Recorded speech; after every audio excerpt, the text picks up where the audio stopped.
LeBron James is back. Yes. We've talked about Luka Doncic and his greatness. We've talked about Austin Reaves and the start that he's been on.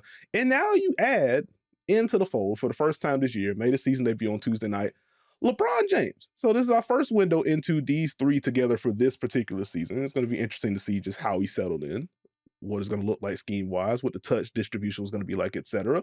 And in this game, a win over the Utah Jazz, 29 minutes for LeBron James, 12 points, 11 assists and a steal. Also had 3 rebounds in there.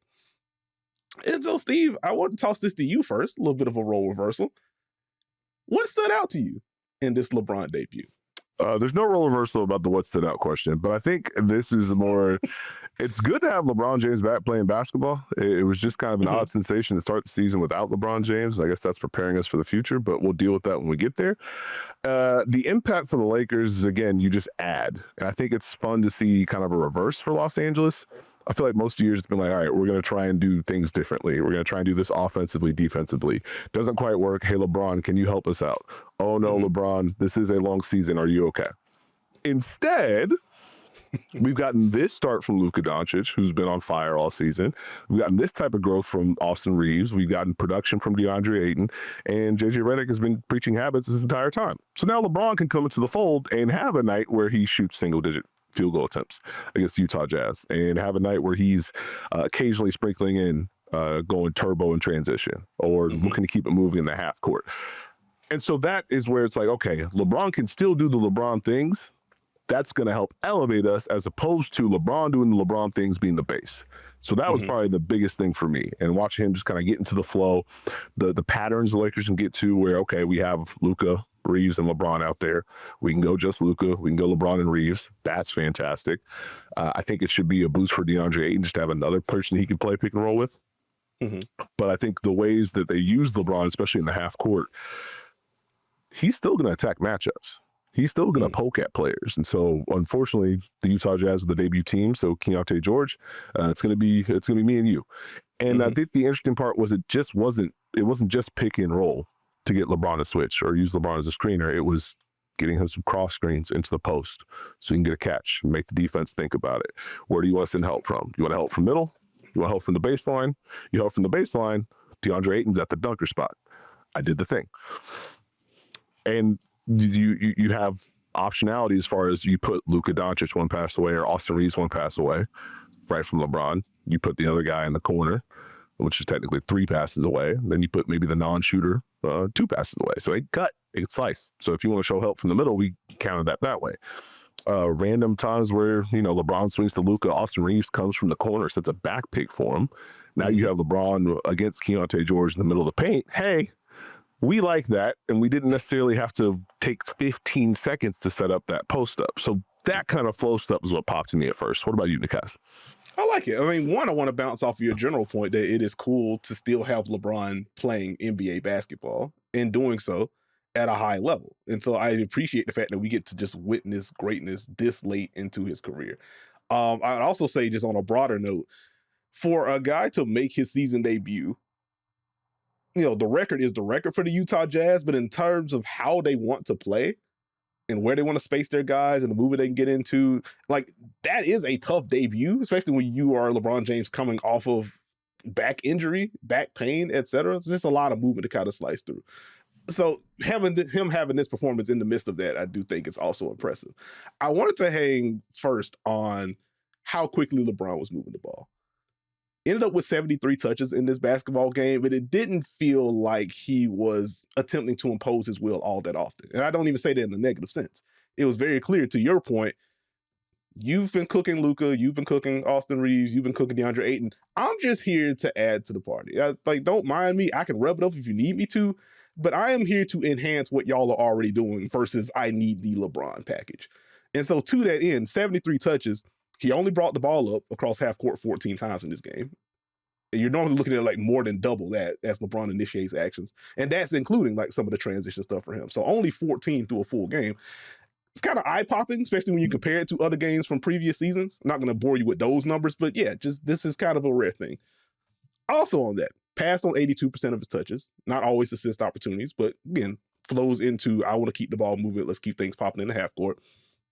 2.5 seconds per touch, Steve. 1.6 dribbles per touch. This was a very loud, I am keeping this thing moving game. So I appreciated that point. To the usage, I was intrigued more so by the second quarter, because I think that's where you really started to feel more of, let's actually incorporate LeBron into this. That's where you got some of, to your earlier point, some of LeBron as a screener. Let's see if we can poke at Keontae George. They open the second quarter. With that, that ends up being an immediate foul, so you don't get a shot attempt or anything like that. But just like, okay, we're going to poke at this matchup. Let's see what happens. And then you look at the opening possession of the third quarter. I think this is something that you and the great Zach Lowe talked about. Enjoyed that episode. Check that out, Duncan's as well. That opening possession of the third quarter, where you get a similar LeBron screening for Austin Reaves. As that's happening, here's DeAndre Ayton setting the flare for Luka Doncic. So it's just like, okay, we're going to blend. We get the early LeBron touch in that second quarter.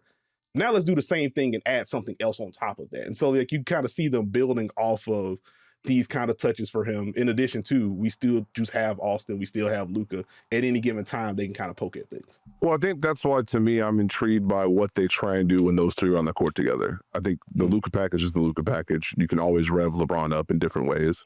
And Austin Reeves' growth as a pick and roll player, I think, makes it an easier fit next to those two, because if a possession breaks down, he's grown in pick and roll and kind of make the right reads and get downhill, he can score. So it just kind of opens things up. So what are the attempts going to be? I think they sprinkled in some elbow action where you have an elbow catch and you got Luka flaring.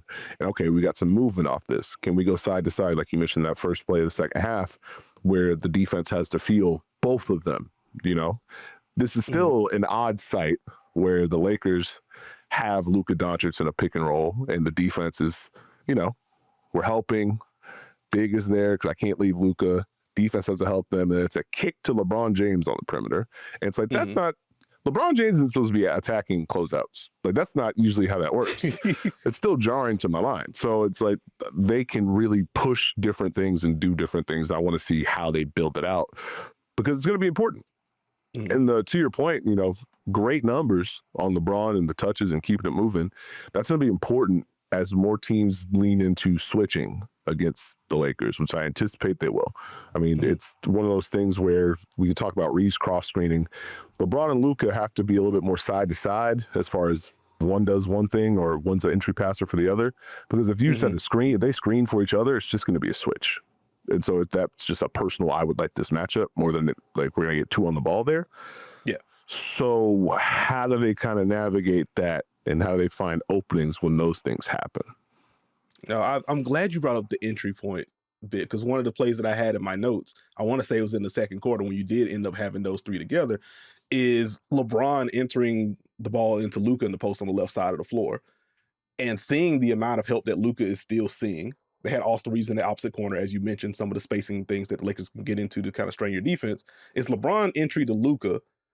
Austin Reeves kind of clears out to the weak side corner, so Keontae George is technically low. They want to send extra help. And it's like a singular step towards Luka from Yusuf Nurkic, and it's just allowed to DeAndre Ayton. I'm just like, what on earth are you supposed to do with that? Well, if you judge by Will Hardy's reaction, not leave that early. Yeah, that's probably the actual answer. But yeah, it's just like they can just put you in so many difficult spots. And I think, kind of zooming out, because you already alluded to it, I am curious to see, like, as LeBron gets more into game shape and game rhythm and things, when those three are on the floor, like, how much, if at all, will we see some of the half-court aggression perk up for LeBron? Because to your earlier point, you did start to see him hit the turbo button a little bit in transition. There was an early assist for him. There's another fast break basket. There was another one where he drew a foul early in that first half. And I just wonder, in the half court, as he was keeping things moving, here's the screen, like even some of the pick and roll reps that he had in that first half, when they were all three on the floor together, it was a dribble or two. Y'all didn't get me two on the ball. Here you go, Austin, or here you go, Luka. Now, I don't think that's inherently bad, but I do wonder when there are going to be these pockets where, okay, Luka's the one getting the attack closeouts because LeBron is actively looking to puncture the defense and draw that extra attention versus let's just keep things moving. Well, I mean, I think it'll come based off of flow. I mean, LeBron's a pretty smart basketball player, so I think he'll know when to pick his spots and when, hey, we need to get us going. But I think the overall ethos has to be, we don't have to do that to open things up. This can add to what we use to open things up. And I think that's probably the place you want to live. Because you mentioned early in the game, once the game got later, LeBron was getting two on the ball, and he was starting to slice the defense up because he's a great passer. And so you put two on the ball against LeBron, pocket passes there, skip passes there to Austin Reaves. He can just make those plays pretty easily. So now, again, defenses are back in a bind with, okay, what coverages do we give these guys? Because what does it open up? And so that's where it gets interesting. How many teams want to give them that? How many teams want to switch? How many teams are going to allow LeBron to kind of just roam like that? I think the transition is important, though. You mentioned how many times you brought the ball up past half court. Him getting throw-aheads in transition, I think, is a really good thing for the Lakers. No, I like that one. Luka got him on one relatively early in that one. It was one of my favorite possessions from LeBron. I want to say early third quarter. But LeBron contests a three. They miss. Luka board, immediate outlet. It was like, yes, we're starting to get some of these early hit-aheads to LeBron or some of these early transition seals. That wasn't the direct seal, but immediate hit to LeBron, takes a dribble, draws a defender. Here's Austin Reaves streaking down the right side of the floor and gets a layup. It's like, yes. I am excited to watch these full court passes again between these two. And I think that's an easy way for LeBron to make his impact felt as a scorer or just as a paint threat in general without it having to come in the half court. So I agree that the transition is going to be very important for him. Well, very quickly, back to your half court point. I wonder if toning down how much he has to do at times allows you to do more in the half court. So now elbow action, hey, DeAndre Ayton, you set a screen for LeBron James. LeBron James, you get a catch, and now you run pick and roll. And so we can give you some of these quick bursts in the half court as opposed to you have to initiate or catch at the elbow or it takes too long to develop. I'm intrigued by that portion. Like, I think the interplay between LeBron and DeAndre Ayton is going to be important for the Lakers. No, I think that's fair. I think they sprinkle in middle of the second quarter, more so flow in the half court. But Marcus Smart just kind of sets this pin in for LeBron on the left wing to knock down a three. And it's like, okay, this is, to your point, not weird negative, but it's just like we don't usually see LeBron in these kind of spots receiving these types of looks. Like, I think a subplot of the Lakers' tenure for LeBron when on the court is that, like, the three-point shooting has gotten better and he seems more comfortable taking and making catch and shoot threes.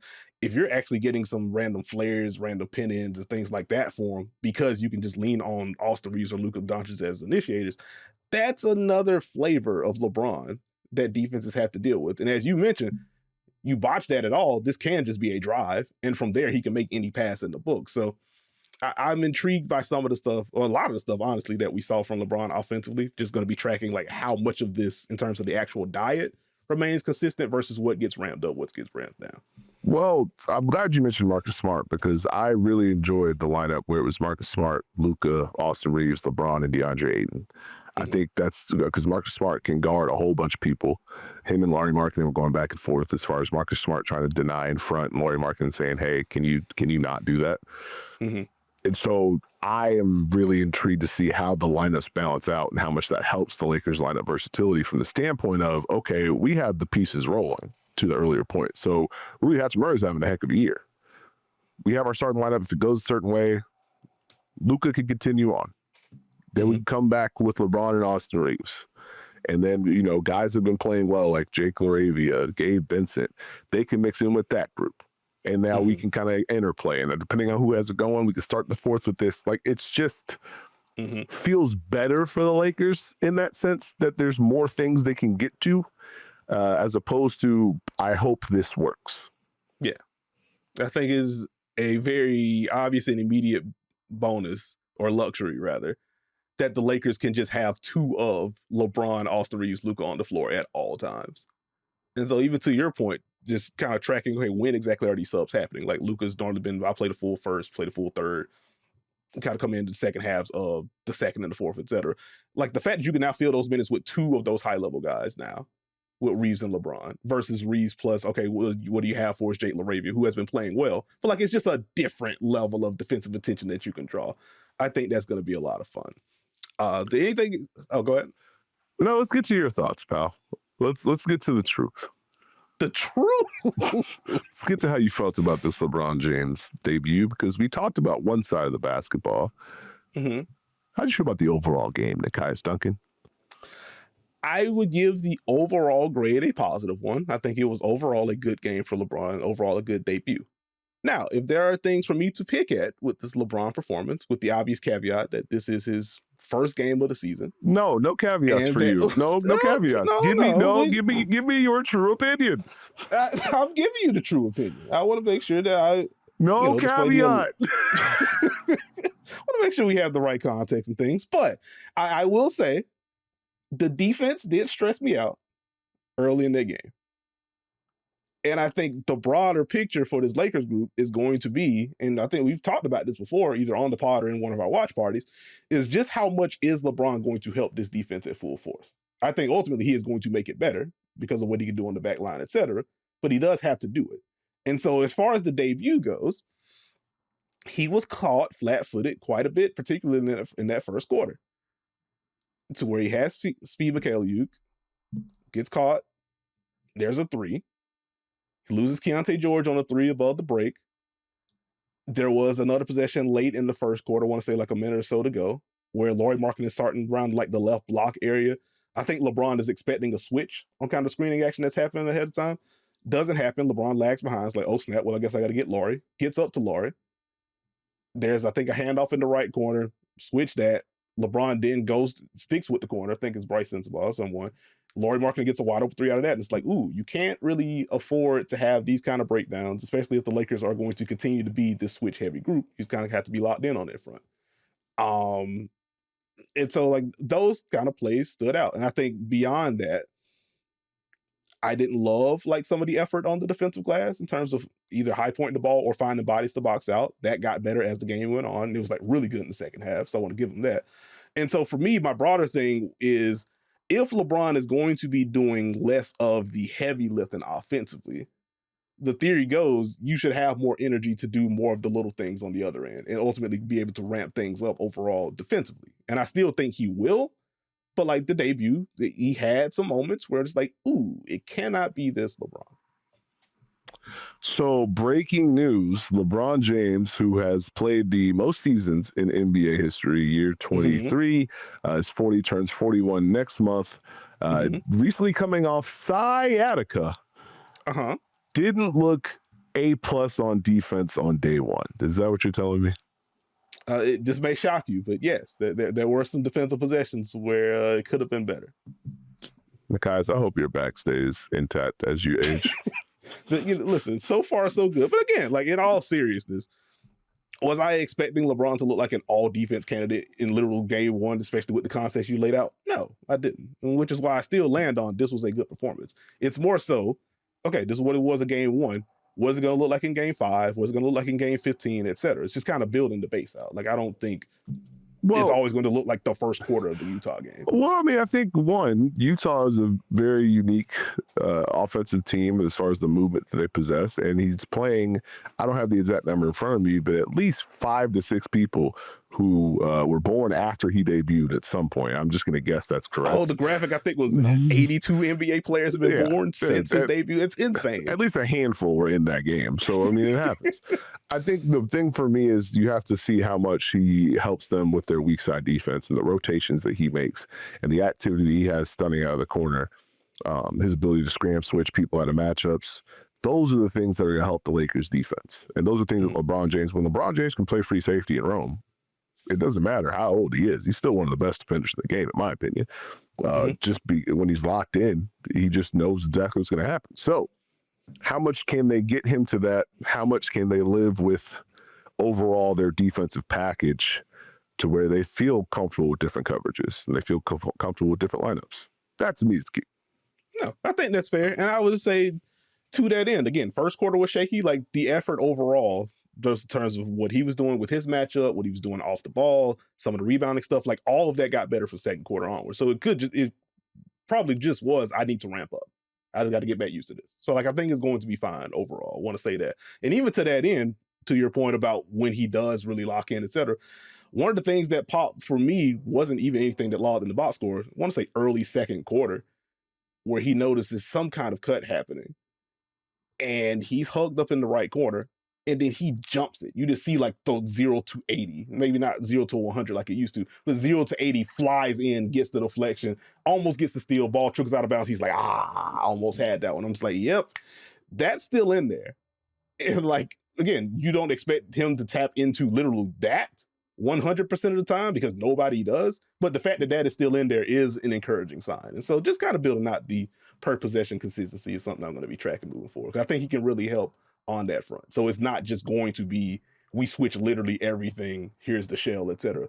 If he's able to make more of those kind of plays, doesn't have to be as splashy, but just in general have that kind of presence on the back line, that does give you the opportunity to, hey, we can creep DeAndre Ayton up to the level for these next 3 possessions because we got LeBron lurking behind. You can just kind of mix more stuff in. So, oh yeah, just some things. Call it the eye, but I think he's going to be fine.